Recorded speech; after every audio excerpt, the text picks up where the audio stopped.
Assalamualaikum warahmatullahi wabarakatuh. Sebelumnya kami dari kelompok 1 perancangan dan pengembangan produk akan mempresentasikan tugas perancangan dan pengembangan produk kebutuhan pet kami dengan produk tas backpack kucing.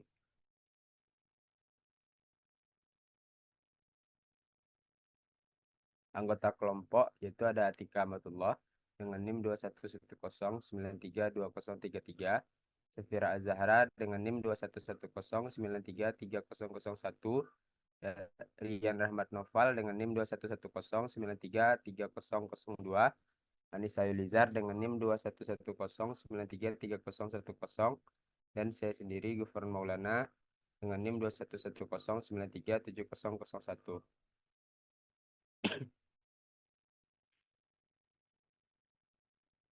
Untuk latar belakang, di era modern ini, kepemilikan kucing telah menjadi tren yang semakin populer. Dengan kucing dianggap sebagai bagian dari keluarga yang mendapatkan perhatian khusus.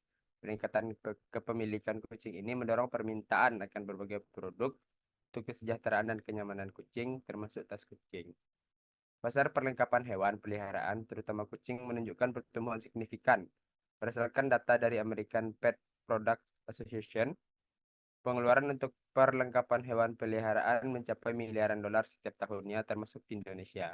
Produk tas kucing hadir sebagai solusi praktis bagi pemilik kucing yang sering bepergian, namun masih memiliki kekurangan dalam hal sirkulasi udara dan kenyamanan bagi pemelihara. Oleh karena itu, dirancang tas kucing dengan ventilasi, tempat makan, serta roda dan pegangan agar lebih nyaman dan praktis digunakan.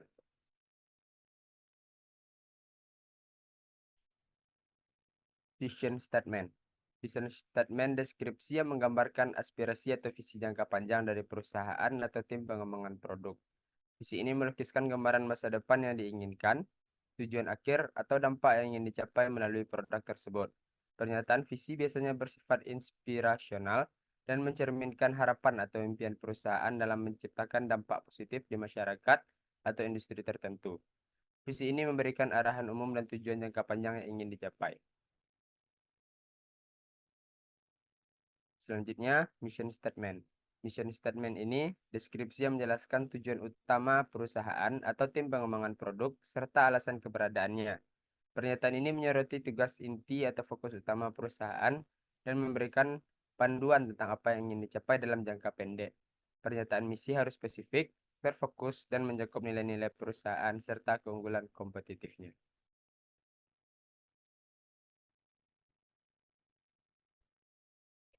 Selanjutnya itu ada pengumpulan data pernyataan pelanggan, di mana pengumpulan data pelanggan ini identifikasi kebutuhan pelanggan tersebut dilakukan dengan mengumpulkan data dari 15 responden yang dapat dilihat pada tabel tersebut. Jadi pemilihan responden ini didasarkan pada penggunaan produk yang intensif, yaitu pelanggan utama atau lead user secara rutin dalam jangka waktu lama. Metode pengumpulan data ini menggunakan kuesioner di mana pelanggan diminta untuk mendemonstrasikan produk tersebut. Selanjutnya itu ada customer statement, di mana customer statement ini merupakan dasar yang penting untuk mengarahkan langkah-langkah pengembangan produk berikutnya. Dari informasi pelanggan tersebut dapat digunakan untuk merumuskan perencanaan produk, menentukan fitur baru yang perlu ditambahkan, melakukan perbaikan yang diperlukan, serta mengoptimalkan desain atau fungsional produk agar sesuai dengan keinginan pelanggan. Di sini customer statement-nya berupa nama customer dan customer statement tersebut serta interpret netnya.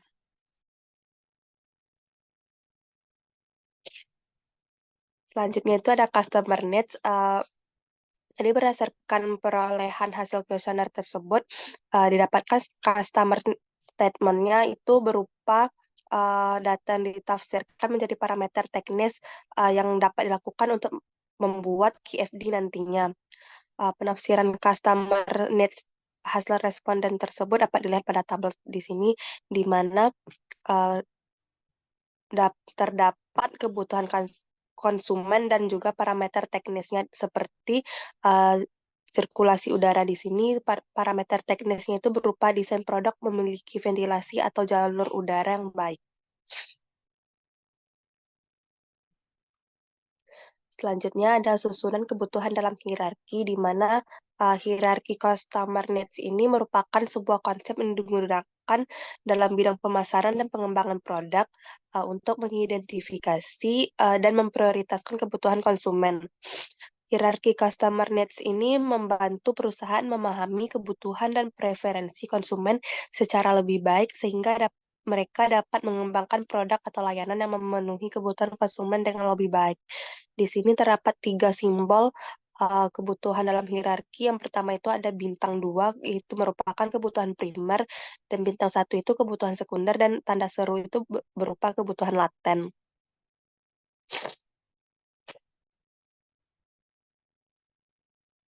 Selanjutnya itu ada Selanjutnya itu ada tingkat kepentingan tiap kebutuhan, di mana tingkat kepentingan tiap kebutuhan pelanggan ini dibagi menjadi beberapa tingkatan yang berupa sangat penting, lebih penting, penting, kurang penting, dan sangat tidak penting.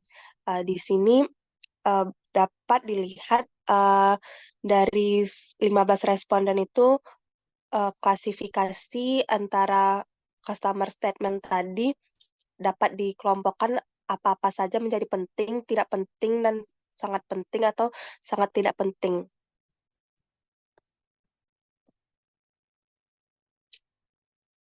Selanjutnya itu ada pengolahan data. Yang pertama ada current state satisfaction performance, di mana current satisfaction performance ini merupakan penilaian tingkat kepuasan dari rencana pengembangan produk dengan menggunakan rumus important rating berupa number of respondent dikali performance dibagi dengan number of respondents, itu berapa banyaknya responden yang dipakai.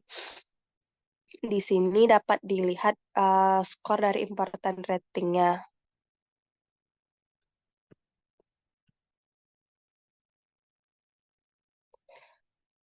Selanjutnya itu ada berupa QFD, Quality Function Development Deployment, merupakan salah satu alat yang digunakan dalam membantu perusahaan dalam proses produksi atau pelayanan dengan menerjemahkan keinginan konsumen ke dalam karakteristik teknis yang dimiliki perusahaan. Di sini berdasarkan QFD tersebut QFD ini bermanfaat untuk menciptakan produk atau service baru, namun juga dapat meninjau kembali dengan mengimprove produk yang sudah ada. Di sini dapat dilihat QFD-nya, nilai C-nya itu dapat diperoleh dari important rating yang telah dicari sebelumnya. Selanjutnya skor antara customer statement tadi itu diperoleh dari pembobotan apakah itu penting, tidak penting, dan kurang penting, kurang penting. Terus juga terdapat customer kompetitif, itu perbandingan antara produk yang akan diciptakan dengan produk orang lain. Selanjutnya itu ada goal-nya, ada improvement ratio, sell point, ROIC, dan normalized ROIC.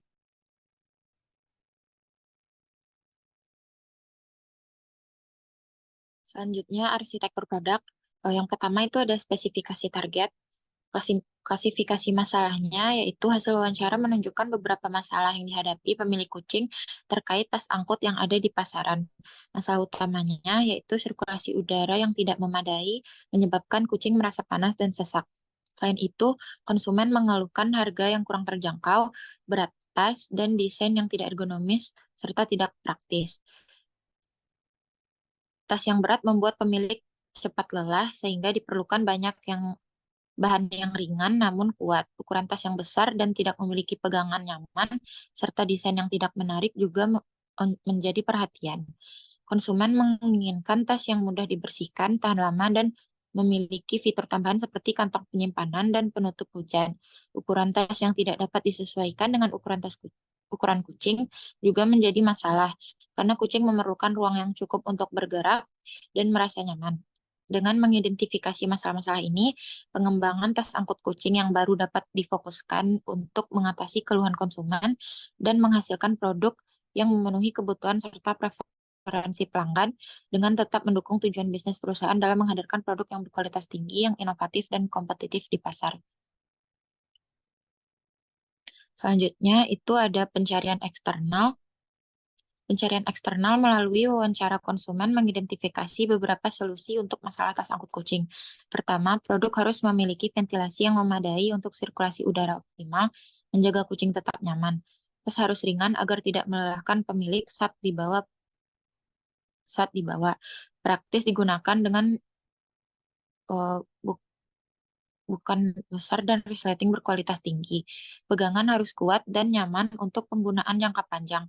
Dan bahan tas harus tahan gores dan kotoran serta mudah dibersihkan. Harga yang terjangkau penting agar produk bisa diakses lebih banyak konsumen. Desain ergonomis dan menarik juga diperlukan untuk memenuhi preferensi estetika pemilik dan kenyamanan kucing. Fitur tambahan seperti kantong penyimpanan dan penutup hujan akan meningkatkan nilai produk. Selanjutnya itu ada pencarian internal. Salah satu ide inovatif untuk meningkatkan kenyamanan dan kemudahan penggunaan tas angkut kucing adalah menambahkan fitur-fitur seperti sistem ventilasi yang lebih baik dengan panel jaring untuk memastikan sirkulasi udara optimal, sehingga kucing tidak merasa panas atau sesak selama perjalanan. Untuk mengatasi masalah berat, tas dapat dirancang menggunakan bahan ringan namun kuat seperti kain mesh berpori dan rangka dari aluminium atau plastik tahan banting. Selain itu, bukaan besar dengan resleting berkualitas tinggi akan memudahkan pemilik dalam memasukkan dan mengeluarkan kucing.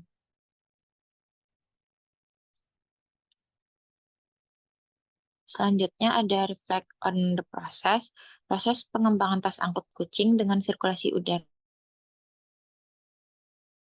yang leluasa melibatkan identifikasi masalah, pencarian solusi, pembuatan prototipe, dan pengujian lapangan untuk memastikan performa dengan kondisi nyata.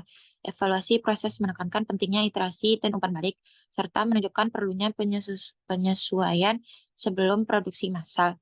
Komunikasi antar tim, pengembangan, dan pemasaran, serta intensitas pengujian dapat ditingkatkan untuk hasil yang lebih baik. Evaluasi berkelanjutan akan memastikan peningkatan produk di masa depan. Selanjutnya ada spesifikasi akhir. Spesifikasi akhir produk melibatkan berbagai aspek seperti dimensi fisik, komponen, bahan, toleransi, kekuatan, daya, kapasitas, fitur, dan perangkat lunak yang terkait. Spesifikasi ini mencakup parameter-parameter yang penting untuk memenuhi kebutuhan dan harapan pengguna. Spesifikasi akhir produk biasanya dikembangkan berdasarkan hasil analisis kebutuhan pengguna, riset pasar, dan pertimbangan desain. Selanjutnya ada identifikasi kebutuhan laten. Pemilik kucing membutuhkan tas angkut yang stabil dengan dasar kokoh dan tali pengaman untuk mencegah terguling. Kenyamanan dan kualitas produk juga penting dengan fitur seperti bukaan yang luas, resleting berkualitas, kantong penyimpanan, bantahan lama, dan tali bahu empuk yang dapat disesuaikan. Portabilitas diperlukan sehingga tas harus ringan, mudah dilipat atau dibongkar, dan mudah dibawa. Desain ergonomis dengan pegangan nyaman dan tali bahu yang dapat disesuaikan membantu mengurangi beban.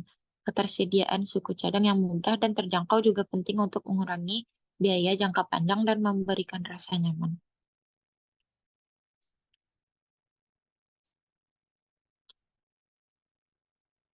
Selanjutnya, identifikasi konsep penetapan konsep terpilih. Yang pertama itu ada identifikasi konsep pengembangan produk. Yang mana tas angkut kucing fokus pada fungsi utama dan pertimbangan biaya. Tidak semua kebutuhan konsumen dapat terpenuhi karena keterbatasan, sehingga produsen memprioritaskan fitur yang paling dibutuhkan. Fitur praktis seperti kantong penyimpanan dan penutup hujan. Sistem ventilasi dirancang dengan panel jaring pada 3 sisi untuk sirkulasi udara yang baik, sementara bahan kain over tahan air dan gores memastikan ketahanan dan kenyamanan. Mekanisme lipat memungkinkan tas menjadi kompak saat tidak digunakan.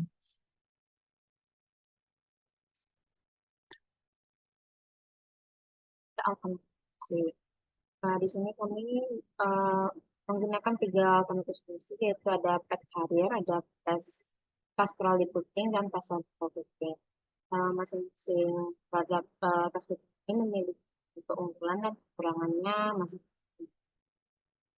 Next.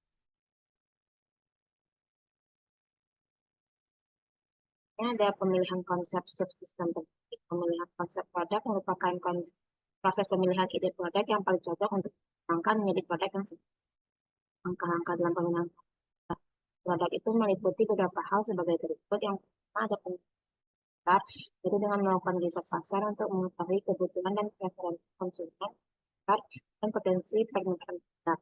Kedua itu pemilihan ide produk dengan mengevaluasi berbagai ide atau gagasan produk yang memungkinkan dengan ada penilaian keunggulan kompetitif, yaitu menilai keunggulan produk dibandingkan dengan produk sebelumnya yang sudah ada di pasar. Keempat yaitu analisis teknis dengan mengevaluasi kemudahan produk termasuk bahan baku, proses produksi, dan biaya produksi. Kelima, penilaian finansial yaitu menilai potensi keuntungan dan yang terkait dengan produk. Terakhir yaitu seleksi konsep produk, yaitu memilih konsep produk yang paling cocok untuk dikembangkan jadi produk yang sebelumnya. Next.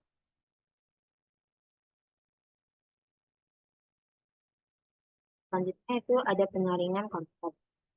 Produk dilakukan dengan menggunakan seleksi konsep atau disebut dengan metode konsep. Metode ini merupakan suatu pendekatan sistem dalam proses perancangan dan pengembangan seleksi konsep tujuan untuk membentuk konsep alternatif konsep yang telah didapatkan sebelumnya.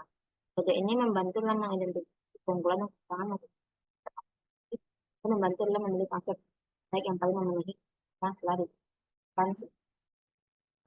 Berikut ditampilkan materi jaringan produk splitting. Di sini terdapat nilai plus dan minus masing-masing produk. Untuk nilai yang sama dengan produk yang itu bernilai 0. Untuk fitur yang lebih kurang dibandingkan produk yang lebih strip atau negatif, dan yang memiliki nilai lebih unggul dilambangkan dengan positif. Lalu dihitung nilai plus dikurangkan dengan minus dan didapatkan netnya. Lalu di ranking dari nilai yang terbesar hingga terkecil.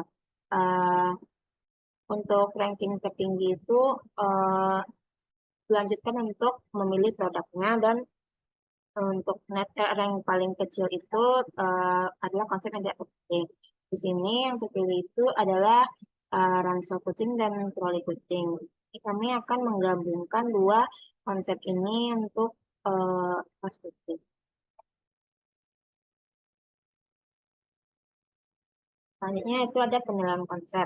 Pada penilaian konsep dilakukan pemberian bobot kepentingan relatif dari kriteria pemilihan konsep.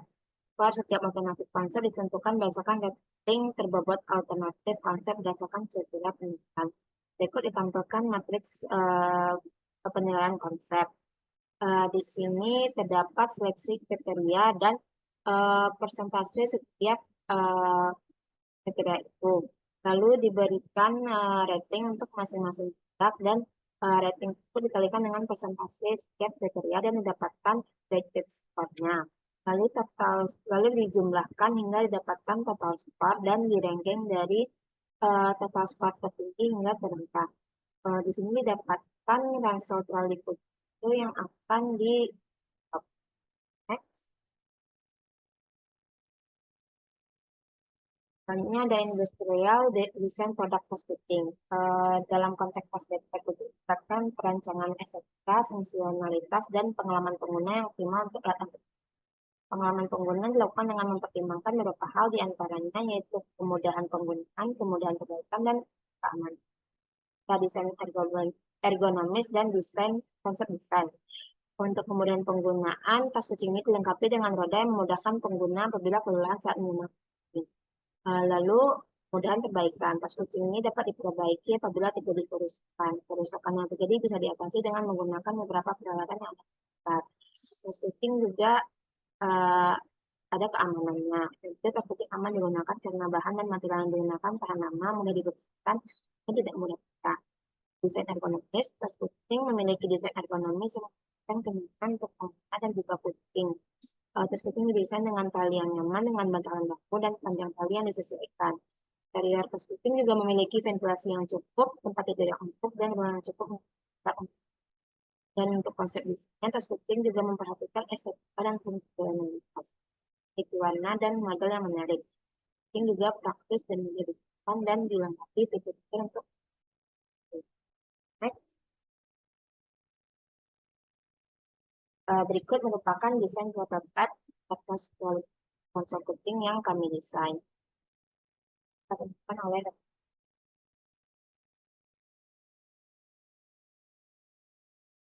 Baiklah, Selanjutnya selanjutnya itu desain form factory tas backpack kucing. Yang di sini tuh desain DFM itu sendiri adalah eh, pendekatan desain yang mempertimbangkan aspek manufaktur dan proses produksi sejak awal perencanaan produk. Yang dimana tujuan DFM itu sendiri itu untuk memastikan bahwa desain produk dapat diproduksi secara efisien dengan biaya yang terjangkau dan memenuhi standar kualitas yang diinginkan. Untuk desain tas angkut kucing harus disederhanakan dengan mengurangi jumlah komponen kompleks untuk mempermudah perakitan dan produksi. Kemudian banyak tempat juga penting dan memperhatikan fungsionalitas, estetika, ketersediaan, dan biaya. Next.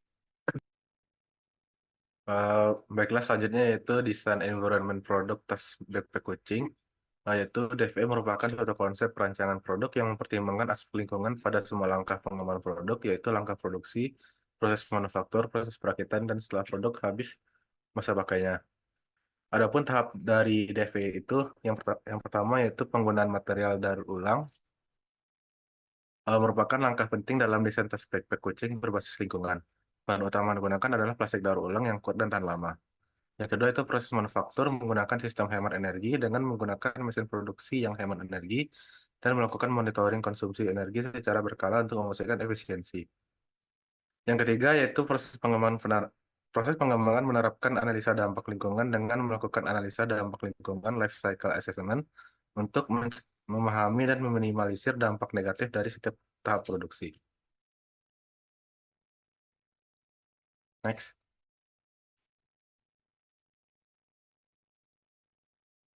Selanjutnya yaitu konsep testing. Konsep testing produk bertujuan untuk mengevaluasi konsep desain produk yang dilakukan dengan cara wawancara dan survei pada suatu kelompok.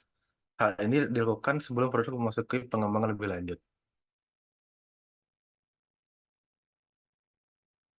Pada konsep testing itu terdapat beberapa langkah yang dilakukan. Yaitu pertama itu mengumpulkan umpan balik. Yaitu pengumpulan umpan balik ini bisa dilakukan dengan wawancara maupun survei terhadap suatu kelompok maupun pengguna. Hasil dari umpan balik yang dikumpulkan mengenai semua fitur, desain, kelebihan, kenyamanan, dan kekurangan dari produk yang diusulkan. Yang kedua itu mengukur minat dan niat pembeli. Hal ini bisa dilakukan dengan memberikan bentuk desain secara visual maupun prototipe serta cara penggunaan produk yang akan diproduksi. Dari survei yang dilakukan sebelumnya, di sanalah pembeli memberi tanggapannya, dan di sana kita melihat minat mereka terhadap produk yang kita berikan. Lalu yang ketiga yaitu identifikasi kelemahan dan peningkatan. Berdasarkan umpan balik yang telah dilakukan, tim desain dapat mengidentifikasi bagian mana yang dari produk yang perlu dilakukan perbaikan dan yang perlu dikembangkan lagi. Yang keempat itu ada validasi konsep dan potensi besar. Konsep testing yang dilakukan tim desain dapat memvalidasi desain dari tas kucing dan mengukur potensi produk di pasar. Hasil dari umpan balik yang positif dari pengguna, tim desain dapat meyakini bahwa konsep desain yang mereka buat telah diterima oleh pasar.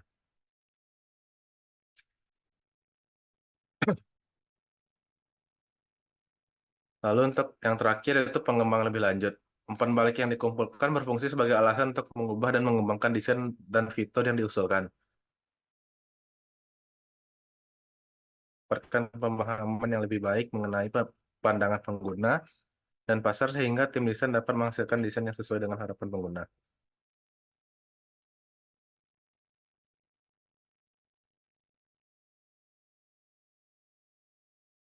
Mungkin sekian dari presentasi kami.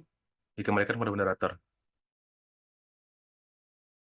Baiklah, sekian dari presentasi kelompok 1. Mohon maaf apabila ada kata-kata yang salah. Kami sudahi. Assalamualaikum warahmatullahi wabarakatuh.